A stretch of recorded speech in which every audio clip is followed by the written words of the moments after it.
Oh, I'm so sorry. I have the wrong background up. Because we're in mourning. Yeah. Sadness. Potentially anger. We watched an innocent mother and child be stabbed by the production team and taken out of the game, and I will not fucking stand for it. Anyway, amazing producer, just to be clear, if you're interested in casting us, do not watch this episode.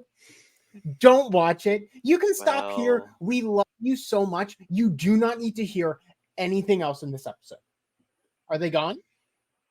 I don't know. Fuck you. Fuck you. Fuck. Anyway, that's all I have. I have a lot of thoughts from a game design. From a lot of perspectives. I have a lot of thoughts. I want to let you rant for a second, but first I want to do the intro, and then I'm honestly just going to let you rant for a second because I think it's going to be Yes. very entertaining. But hello, hi, racers. Welcome to the Currently Unnamed Podcast, where we put the real in tea in reality, and you can always come to us first to quench your thirst. I'm Logan Murphy, say something gay. I am just drinking some water because hydration is of the essence of Hall, but if I was drinking anything else, it would be in a cup mug, and you can get yours and all of our other merch at lonagcreations.etsy.com. Link is in the description below, and we do ship domestically within North America currently, and internationally, we are almost there, so we are working on it. That part, boom, shikak, boom. I'm honestly going to go off screen and just let Jack do whatever Jack's going to do. Hi, my name is Jack. I'm a game designer. As a game designer, this episode is very flawed. I mean, uh, oh my god. Am I biased? Because Danny is someone that has come up in the same community that I have. Literally are on the same puzzle hunt team as me. Yes. Yes, I am biased. I can also recognize bullshit. Politely, there are a lot of things in this episode, specifically around the Angie and Danny thing, where they tried to make them look bad in order to justify their horrible call. And the call that single-handedly took Angie and Danny out of the race. Yeah. There are various things that went wrong. We'll get to it. Let's get through everything else first, and then I can explain why I have a problem and a personal vendetta against the producers. Well, we're never going to get cast now, Jack. I mean, I told them not to watch this video. Well, you know. But you know what? I'll forgive them as long as they bring them back. But yes. Before that, make sure to subscribe if you've not already, because we're here almost all the time giving you almost all things reality TV. And down in the description below, you can find the links to all three of our other YouTube channels, as well as our audio podcast links and our membership channel for exclusive content and early access. So, with that being said, we're going to dive into episode 8 of The Amazing Race. Let's, as we always do, let's dive into the first part of, or the overall race, and then we'll talk about the individual parts. So we are headed for the first time on The Amazing Race to Barbados. I can see why it took them 36 seasons to go to Barbados. Because rain, and also it is a very, very small place. it is so 22 it is miles long. Yes. 22 miles long, 14 miles wide. Literally. Like, this is smaller than some US states. Yep. Well, okay, that's not really impressive. Most countries are smaller than fucking Alaska. Smaller than 90% of US states. Sure, totally, absolutely, yes. So, we're headed to Bridgetown, Barbados, where they have to travel to the neighborhood of Fairfield and Blackrock to go to the roadblock for the episode, Who Wants to Get in the Swing of Things, where one team member must rally against a talented local in a game of road tennis to score 11 points. They are then headed along the coast. Or no, they are headed to Rihanna's home. Casually just Rihanna's home. Not really doing anything there, just grabbing a clue and No, going. we're just grabbing a clue. We're then headed to the detour, which was fish pot building, where teams had to build a fish pot using sticks, wire mesh, and wire. Or seaweed clearing, where teams have to take part in a seaweed cleaning effort. And then our pit stop, I don't remember where the pit stop was. Hastings Rock. Yep. That's where it is. So, I mean, let's start. I mean, really beautiful. We start in Bridgetown. Gorgeous. And there's a little bit of rain. And then we get flash flooding. Like, mind you, there's only 2 teams that are like out on the race at this point in the flash flooding. Everyone else is standing, waiting to go. And Angie and Danny specifically did say that there was a full-on 30-minute stop because of the flash flooding. Like, the game paused because of the amount of rain. Which, yeah, it is very nasty. But road tennis, pretty simple. And see, this was the moment where they're all doing the road tennis. And Ricky and Caesar get there first. And then Angie and Danny get there. And Angie's like, oh my God, tennis. I was a tennis instructor. And I was like, yes! A roadblock that Angie can do! Oh. And not only can she do it really well. Really well. I was so excited. And she did very, very well. Most teams did pretty well here with the exception of Leticia. Leticia struggled. Yeah. I thought this was going to be the leg where maybe Rod and Leticia would go down. And if it wasn't for production, they would have.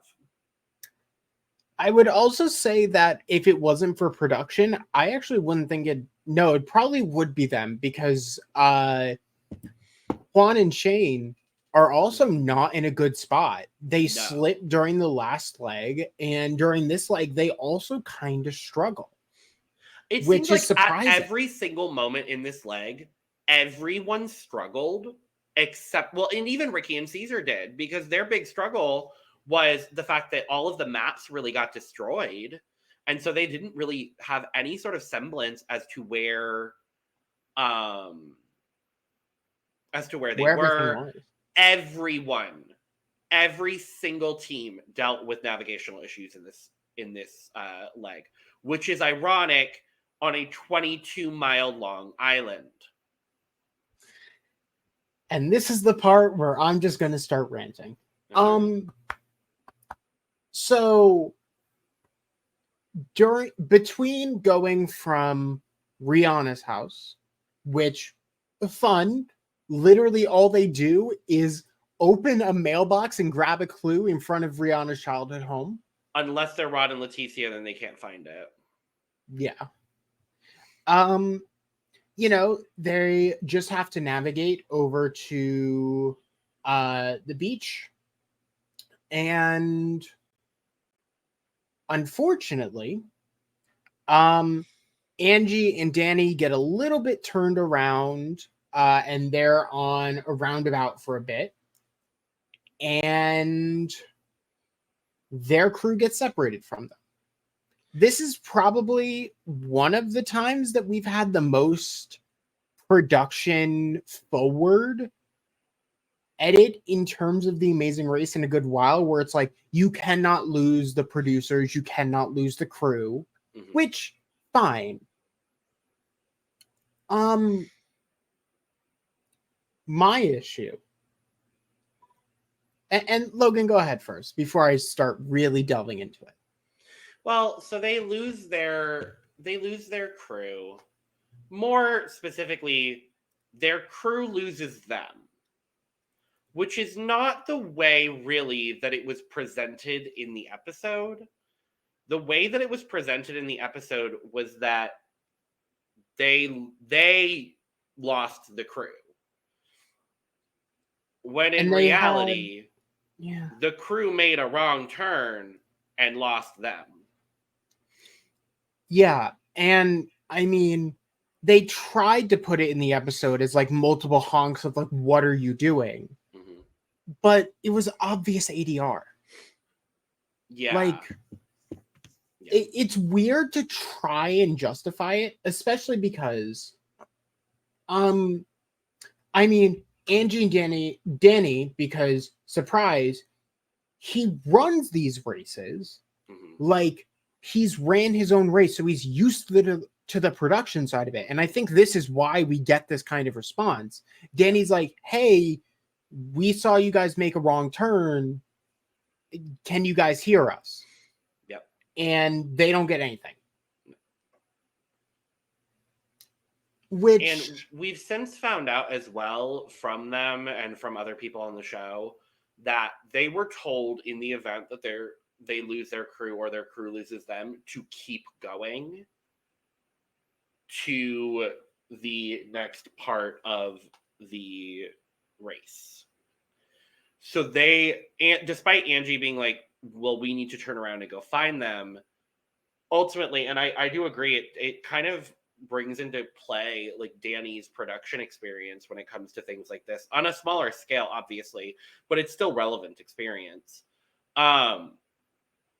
He says to keep going, and when they get to the detour, they're basically told that they have to essentially take a penalty for something that is not their fault.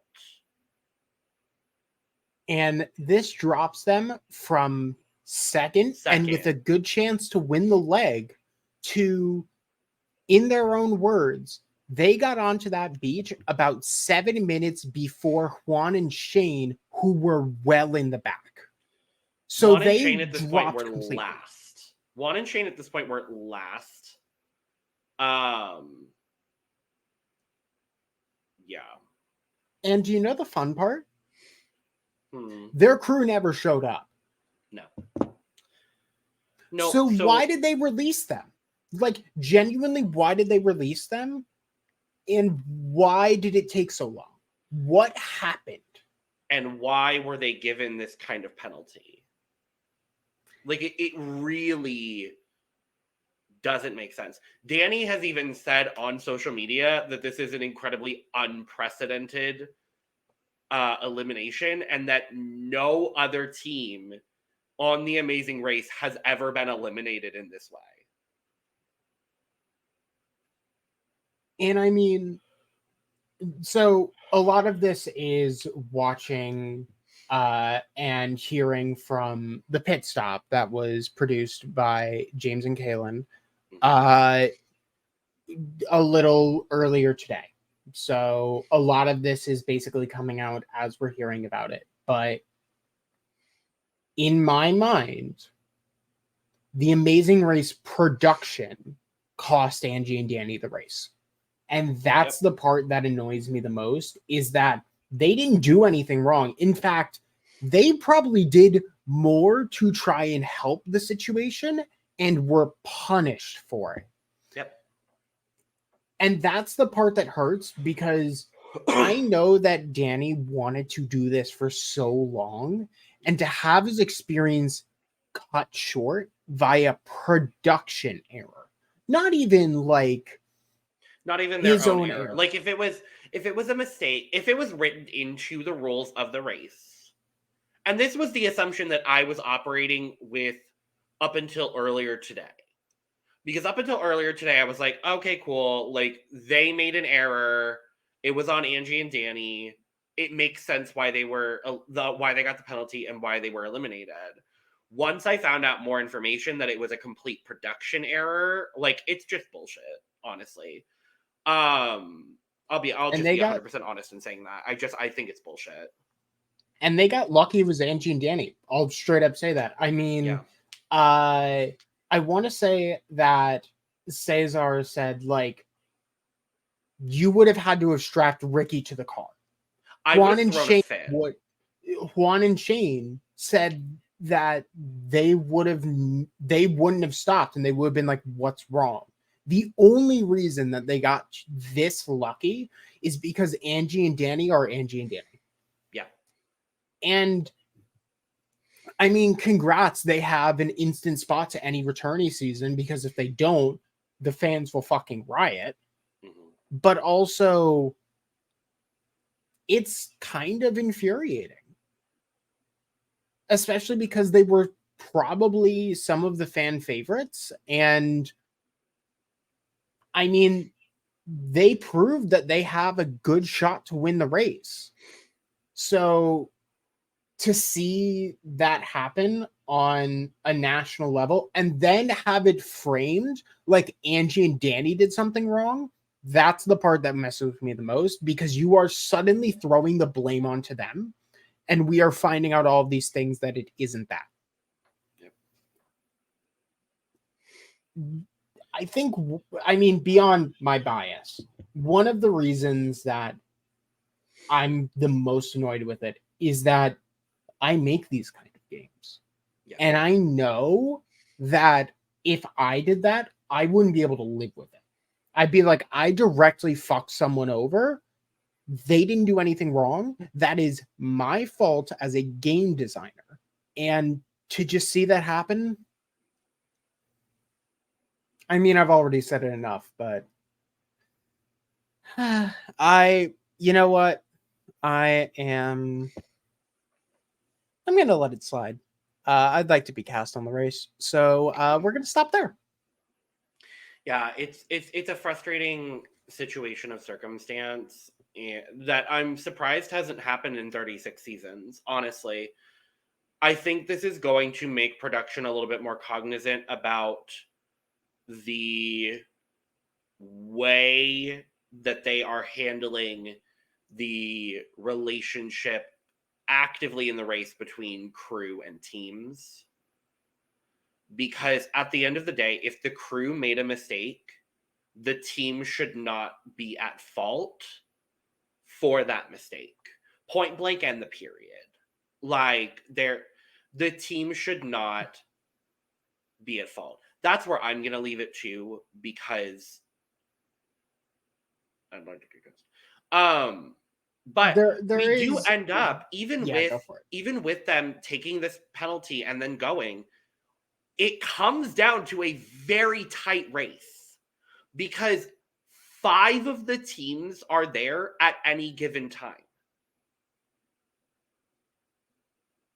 I mean, Angie and Danny show up, get to the actually start the detour. Ricky and Caesar are still there.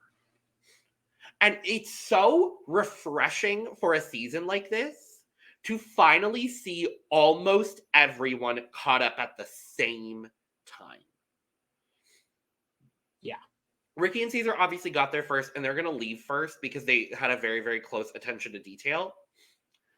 I would hedge bets if Angie and Danny had been released 5 minutes earlier. I think they survived this leg. Yeah. And we even hear it from them as they get the clue. They know exactly where this is because they passed it on the way there. Yeah. Yeah. And more than likely, while they were sitting in the car under penalty, they were like, what are all of the possible places for this to be the pit stop? It's probably there. Also, they might have seen production setting up there in advance. I don't know. But yeah, literally, I feel like it's 5 minutes and they survived the leg. But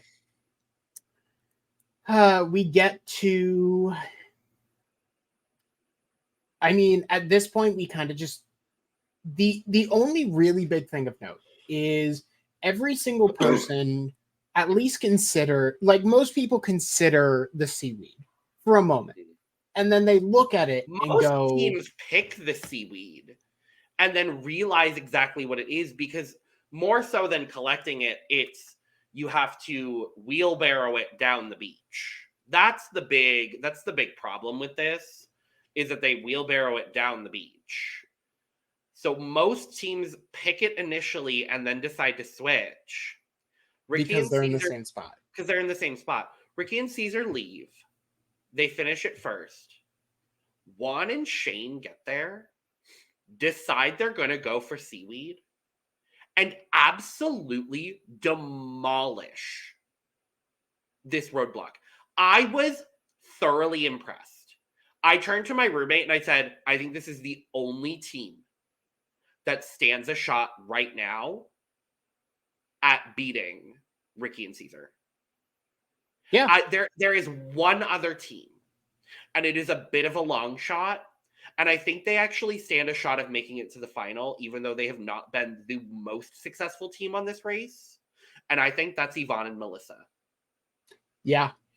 No, I can definitely see that. Despite not performing all that well in, like, despite not having the best placements each leg, they are a very consistent team.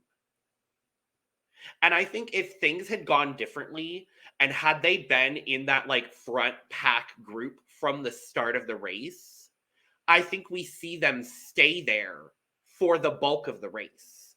They, other than Ricky and Caesar, I think they have been the most consistent team on this season. Right. Yeah. And they even say it at the pit stop when they check in. They're like, we've been in the middle of the pack, but now that there's really no middle of the pack, we're having to inch our way up, and we're doing it. The way they got third in this leg, and I was thrilled. I was like, it's about damn time that they're getting good leg results. Like, yeah. But I mean, they've gotten 6th, 5th, 6th, 7th, 6th, 6th, 6th, 5, 4. Like, they are consistently performing. Yes. And I mean, as long as they can just kind of jump a couple people when they're having good legs, that's all they need.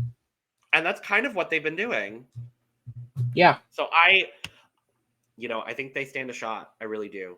But obviously 5 first place finishes.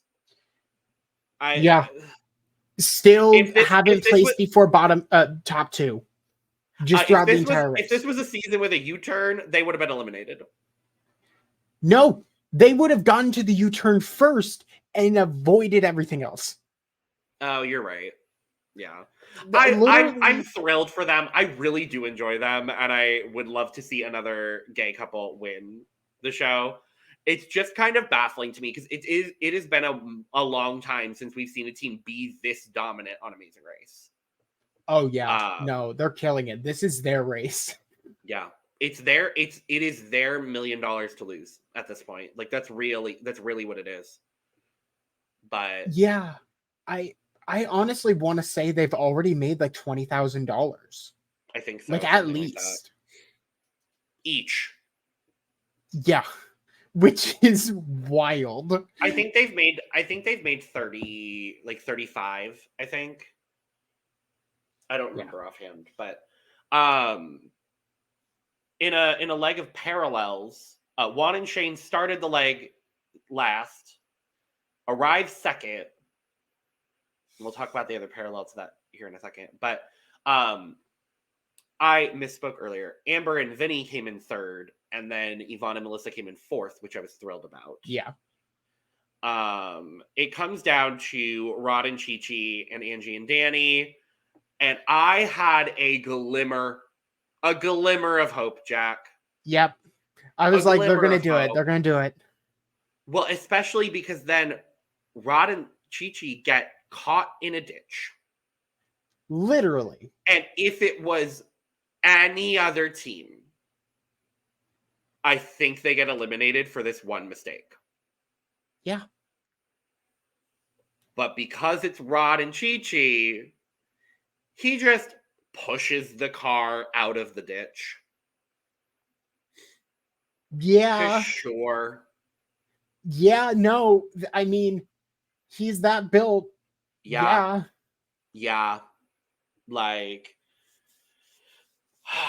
so they do end up making it. I'm mad at it for the fact that Angie and Danny went home. I'm not mad at them because I do think they're fine. They're a fine team. They're whatever. But we do lose our Angie and Danny. There is one more thing that I haven't mentioned with this Go whole for it. situation. Go for it. There were debates on the mat whether or not to eliminate Angie and Danny for all of the reasons presented. Yeah, so it was Mike Bloom, I believe. Shut up, Mike. We love Mike. Thank We you, love Mike. Mike. Thank you, Mike, for your investigative journalism. We do appreciate it. Yeah, there was a full conversation about whether to keep Angie and Danny. I believe that if there had been any flexibility in the race, with the potential of a non-elimination, I think they keep them. Yeah, Unfortunately, there is the way that they built this season, there isn't any flexibility. And I hope in future seasons, they are able to build in flexibility again. I understand the premise of no non-elimination legs. I get it. The fandom was up in arms that one season where the two blonde bitches got saved like 4 times. I get it. I understand. I was a part of that. I liked them. I could not tell you their names. Could not tell you what season. I understand the outrage about several non-elimination legs. I absolutely get it, and I agree with those thoughts for the most part, 100%. In a scenario where production is at fault, production should have thought about keeping flexibility in their scheduling. And had there been flexibility in their scheduling, I fundamentally believe they would have kept Angie and Danny. I honestly think sometimes, like in previous seasons, they've done finales that have 4 teams and eliminate someone halfway through. Yeah. I think it is just because COVID restrictions were still a thing. They had so many more things to keep track of. They could not support an extra team on the next leg, and they had to do it. And that's the part that hurts, is because they even realized at a certain point that they had done something wrong. Because obviously, if the crew never showed up and they got to continue racing, they knew something went wrong with that crew. Yep. So, I mean, what this means is that they will, Angie and Danny, if they accept it, will almost guaranteed have another shot on the Amazing Race. There's no way they don't. So. I hope that it's something like season 40.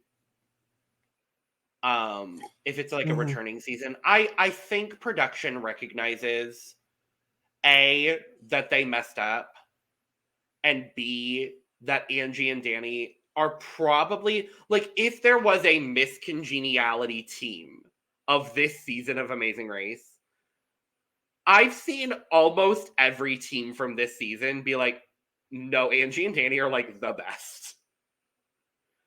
I sincerely hope, and CBS, if you're listening, A, you could cast us. We'd be good television. I promise I'm not this feisty unless you do something to this stupid of a caliber.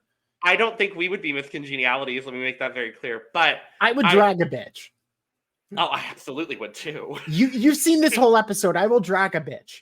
But, yeah. You know. I hope that CBS has some sort of plan for another, not necessarily All-Stars season, but a redemption season. And I hope Angie and Danny are one of the first names that they call. Yeah. I would really hope so in my heart of hearts. Because I think they deserve another shot. Beyond the factor that I know Danny and I'm very, like, I know him. Beyond that, I would be saying the same thing if I didn't know them. And I'm hoping maybe at some point we can get them on the podcast. We're hoping and we're working on it. So I'm hopeful, but they have just been such a beautiful light on this season. I was so happy to know what I do know about Danny and to see him live out his dream. Like, that's all of our dreams at the end of the day. Like, we love these shows, and we watch these shows, and we always dream about what we would do on these shows. And to see someone that I know get that opportunity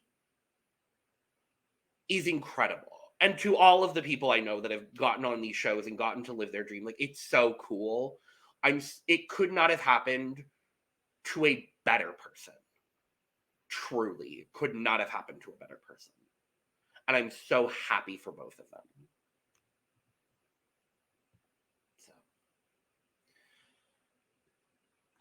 So. Well, that's that. Yeah. I forget where we're going next leg. Dominican Republic? Yes. I think. It is Puerto Plata, Dominican Republic. How fabulous! Wonderful, wonderful, wonderful. Well, we will be back next week in our race around the world to talk about our leg in the Dominican Republic. There's only 2 more episodes, technically, kind of, sort of. Yes. So we have next week, which is technically the semifinal. And then we have 2 legs aired back to back. That way Survivor can have a full 3 hours. Yep. How fun. So, with that being said, we are going to go ahead and get out of here. Thank you so much for joining us for a heated recap of the Amazing Race 36. Angie and Danny, we love you. And yeah, all of that kind of stuff. So thank you for watching. Make sure to subscribe, like, and share on your way out. Let us know all your thoughts about this whole leg down in the description below, because it's kind of a wild one, kind of crazy, kind of spooky. Make sure to check out the description below for all of our other YouTube channels, our audio podcast links, and our membership channel for exclusive content and early access to a lot of our other content as well. You can also go check out our social media links down below at The Cup Pod on Twitter, Instagram, and TikTok. You can find mine and Jack's social media links as well. And you can get your merch, including but not limited to Cup Mug, down there as well. With that being said, we're going to get out of here. Cheers. Cheers.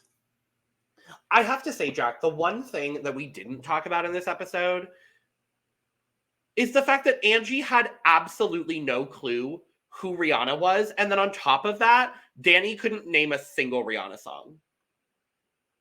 Look, they were on the race and already getting fucked over. Mm-hmm. Give